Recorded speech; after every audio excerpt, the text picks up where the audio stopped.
English teacher, part 108. I beg your pardon, 109. English teacher, part 109. We've got another case study here, and it is presenting a demonstration. M. Lee Horrocks has talked with his grade 6 class about making macrame plant holders at the Christmas gifts. Though none of the students know any knot tying techniques, M. Lee Horrocks, who was in charge of the crafts program at a children's camp one summer, feels sure that he can quickly teach students to tie a half hitch. He plans to demonstrate tying this knot first and then teach some others. After recess, M. L. Horrocks begins to explain how to tie a half hitch. Though several students are not attending, he describes the procedure in detail. He soon realizes, however, that some students are having trouble following his directions. He looks in his desk drawer for the code and finds the length of the string. He explains the procedure again from the front of the room, inadvertently omitting a step in his explanation. When he realizes his omission, he points out the change in procedure. Some students look anxious, others seem confused. The string that Mr. M. L. Horrocks is using is rather fine, and the students are soon fidgeting and muttering that they cannot see. M. L. Horrocks tells them to pay closer attention, remarking that if they had been watching in the first place, they would now know how to tie the knot.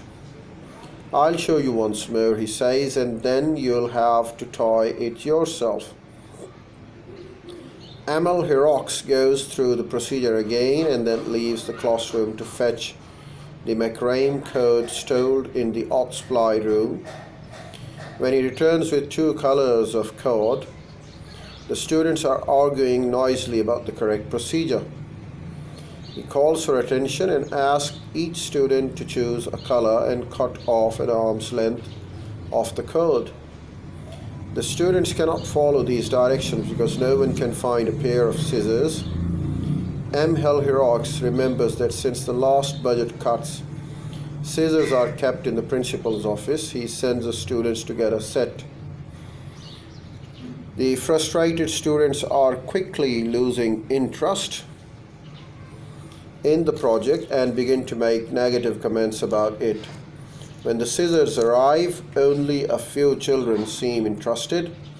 Some others have to be encouraged and a few ordered to begin the task. In general confusion, many students call out questions and noise level in the classroom rises dramatically. M. L. Horrocks begins to circulate, showing one student at a time how to tie a half hitch.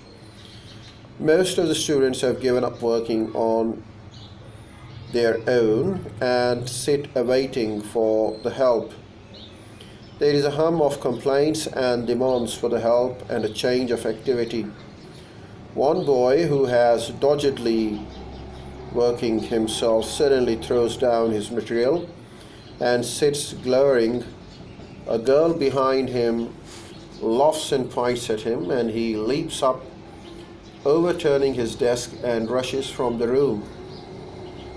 M. L. Horrocks, looking up, asks the class, "What's up with this, Mark? Doesn't he like doing macrame?" Well, this is what we can talk about the demonstration. Verbal directions. Verbal directions relating to the instructions may have different purpose to alert the students that there will be a soon change of activity, to secure full attention, to clarify information, or to anticipate, prevent potential problems, to avoid the uproar and anger misguided directions can cause. Try to make your directions explicit, concise, clear and positive in tone, stressing what students should do rather than what they should not do.